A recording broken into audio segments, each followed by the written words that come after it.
There are a lot of changes coming to the respawn system in Star Citizen, and I'm very big on the whole respawn and medical aspect of the game. I think that it's absolutely core to any development for any game, not just Star Citizen, and the fact that CIG is actually taking steps now to change things, I'm overall pretty happy about. In general, I do support the idea of a resource for respawning. There's a lot of stuff in this document. I'm not going to cover everything. I'm really only going to focus on the respawning element of it. While this stuff is interesting to some, most of this isn't interesting to me. The only thing I want to discuss is here, the medical beds and the respawning. So the way it's going to work here, roughly, is that you're going to have to use a resource called MedGel. I call it Goo. And the MedGel gives you about 1 respawn per 100,000. And the MedGel is consumed when you do this.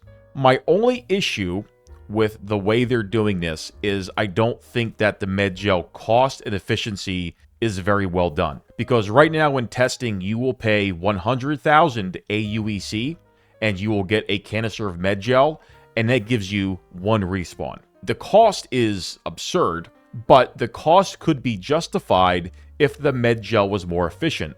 So if, for example, you spent 100,000 and 1 canister gave you 5 respawns, ideally more, which I will get to in a second, but if it gave you 5 respawns, for example, that would, 1, make it worth 100,000, and 2, would actually facilitate group gameplay.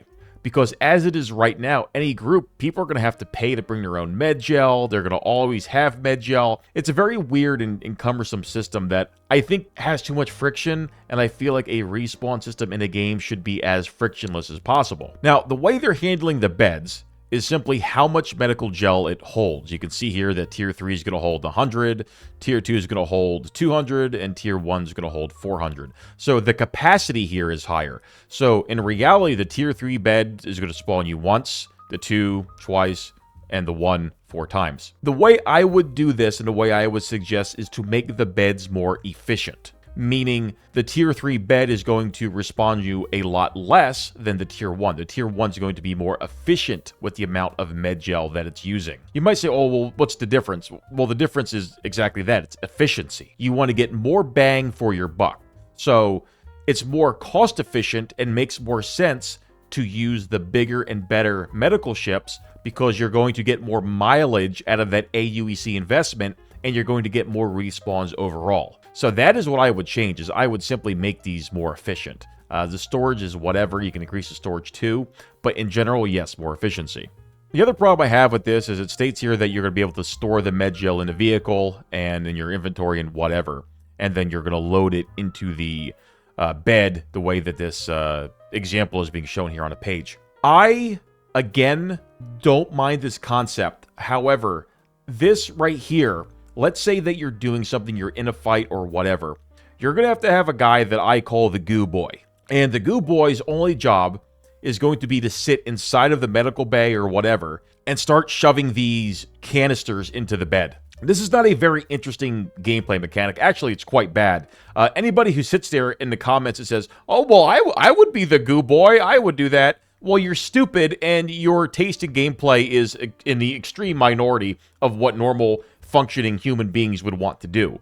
Most people aren't going to want to do this. What you call logistics, other people call bitch work. You could have logistics without it being bitch work. It has to be more interesting and, I guess, skill-based than putting a canister into a bed. So if you're fine with doing bitch work, that's on you. Most people are not. The way I would change this system is for the medical bed to pull from the inventory in the ship. So yes, somebody is still logistically loading up a canister somewhere in the ship. They're still doing that stuff. But the ship is pulling from that inventory automatically.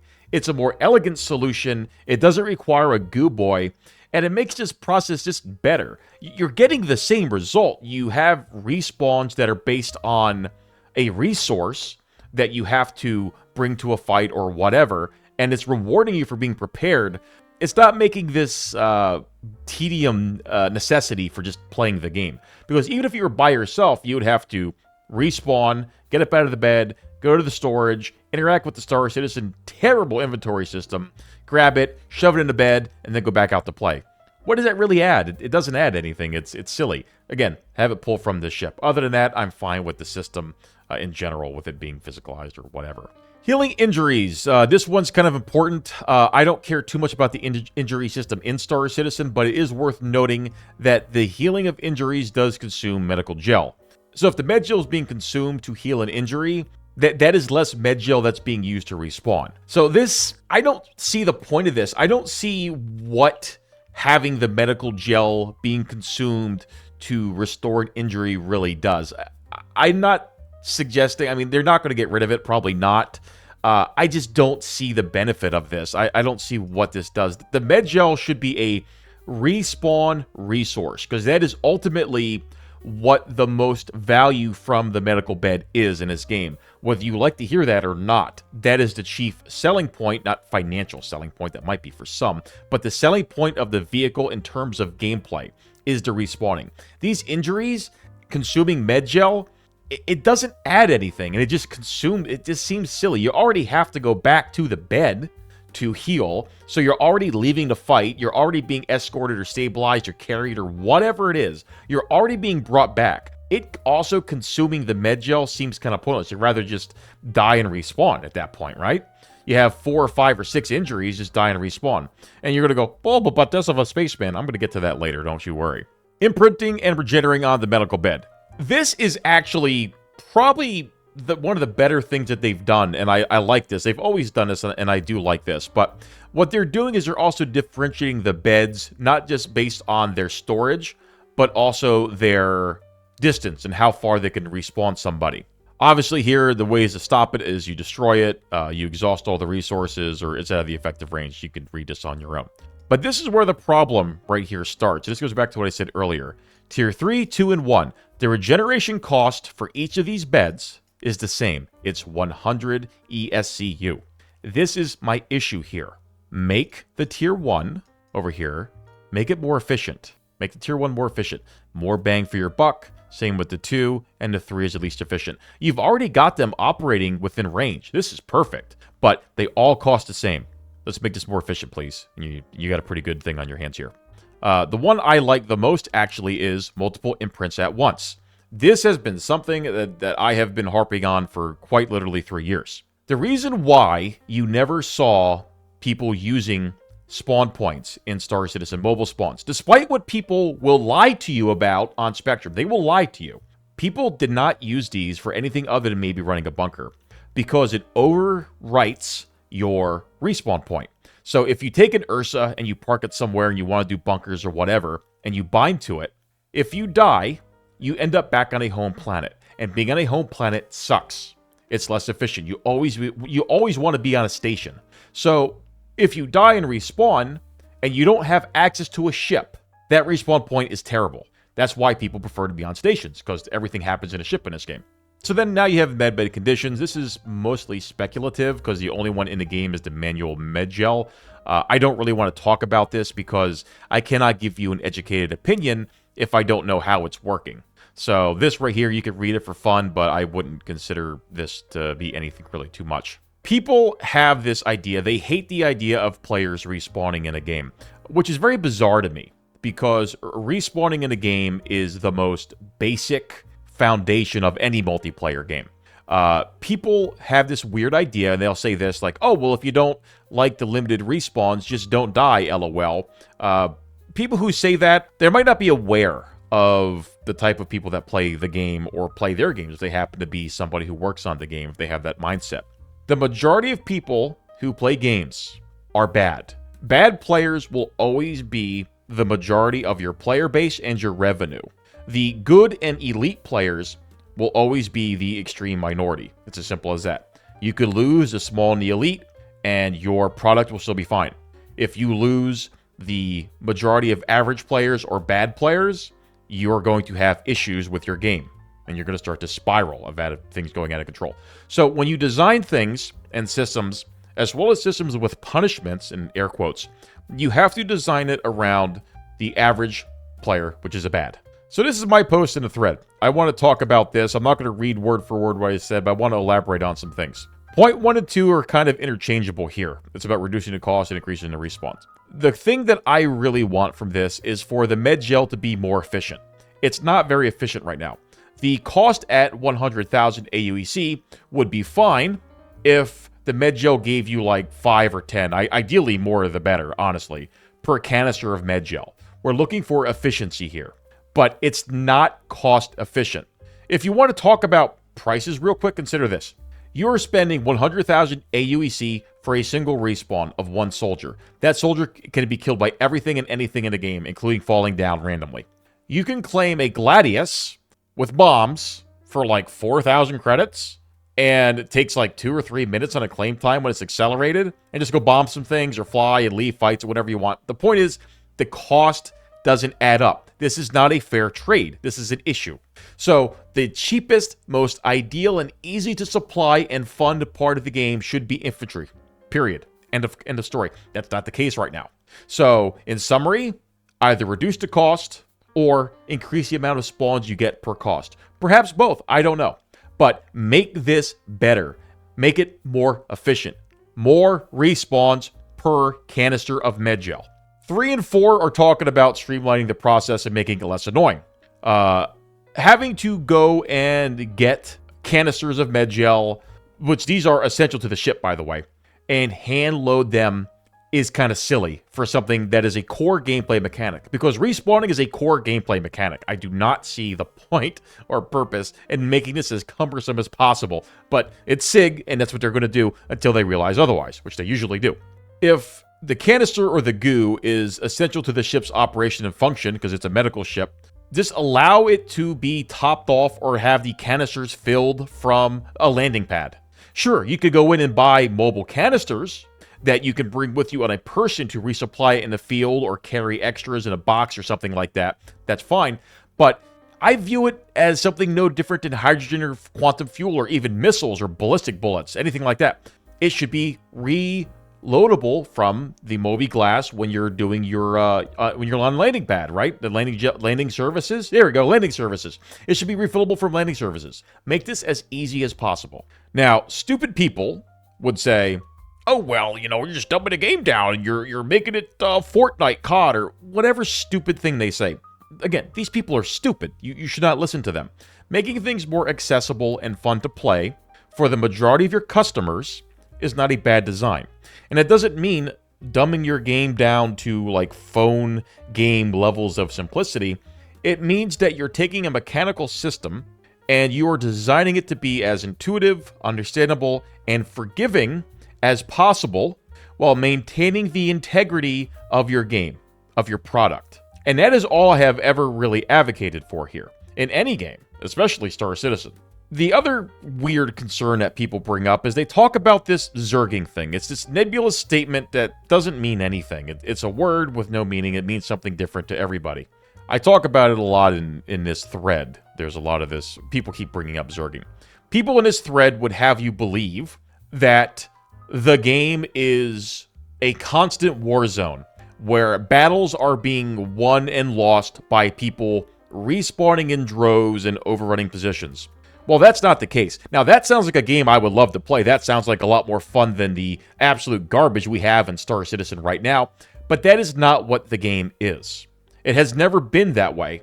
And it will probably never be that way. It would be nice if it was, if it's a game that had big battles raging and things like that, and there's something always to do. But without faction warfare and other types of systems, I don't ever see this game being a proper MMO FPS war game.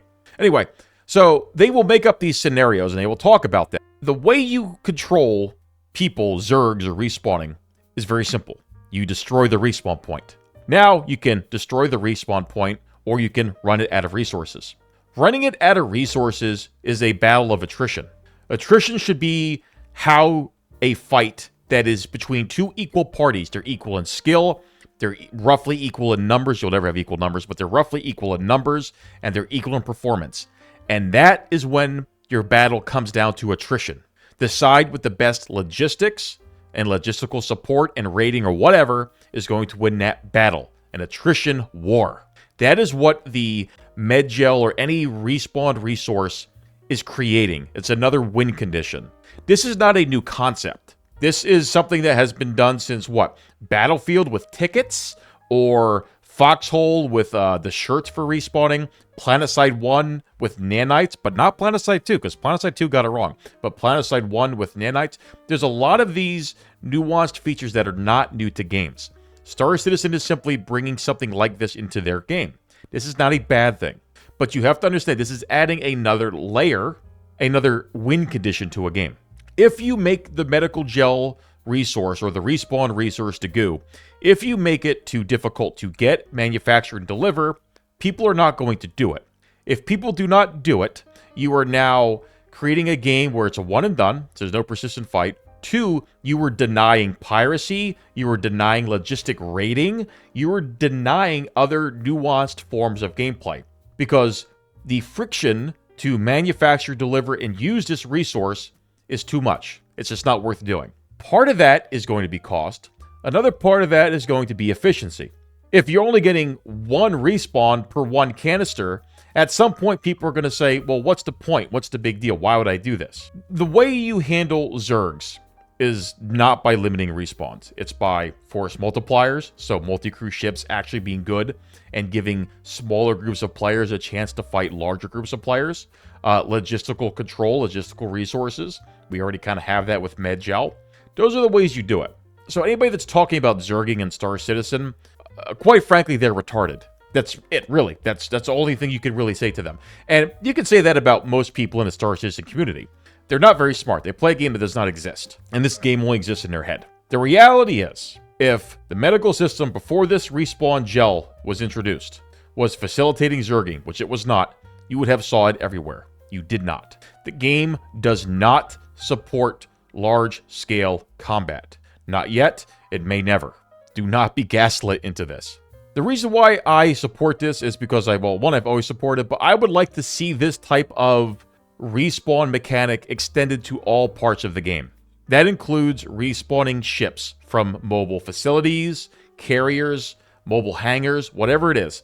Because in Star Citizen, you have to have a vehicle to really do anything in the game.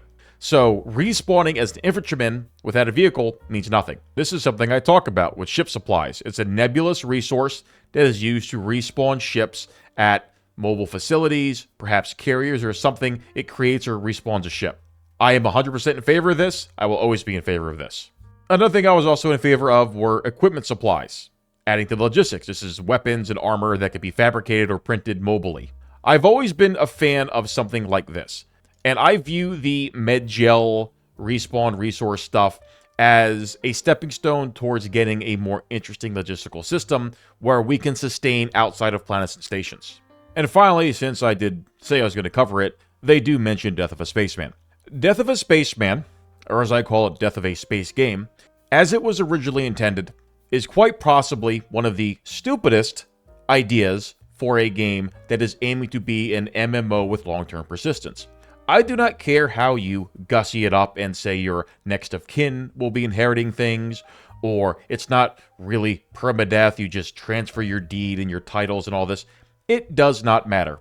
At the best outcome for Death of a Spaceman, if it was implemented as it was advertised, most people are just going to copy and paste their character with the same preset and the same name and go on as if nothing happened, thus invalidating the system. At the worst case for Death of a Spaceman, players are going to not do anything very dangerous, and it's going to be a boring game where people just do not take risks. Simple as that. I do not predict Death of a Spaceman as something that will come out as it was originally designed, because it is completely incompatible with a game that is going to feature FPS combat, apparently faction warfare of some sort, org warfare, and things of that nature. It is not conducive to that type of game. Simple as. And if you say EVE Online, this game cannot afford to be a niche game. It is a damn near $1 billion product. It cannot drive off potential customers with the idea or notion of permadeath. Because even if it is not true permadeath, if it is perceived as permadeath, which is what people are perceiving it as, whether they are right or wrong, perception is reality. And the average person is perceiving Death of a Spaceman as permadeath. So I predict that Death of a Spaceman will be Death of a Spaceman in name only, and it will just be some form of complex respawn system or respawn system where you lose money and you have to pay or something. Either way, I predict that it'll be severely watered down, and that is the correct decision and one I 100% support. So, to sum it all up, overall it's a good change. Reduce the cost of the medical gel respawn, or increase the efficiency of it. Improve the amount of respawns you get per bed, with more respawns at the higher scale of the bed. And consider how useful infantry actually are in Star Citizen. They're not very useful. They should be the cheapest thing to respawn and supply in the game. Right now, they are currently the most expensive. Kind of a different video here, a little bit on the long side. Hit me up in the comments. Go to that thread as well. Leave your feedback, whether you support it or don't support it. Check out my post, and let me know what you think.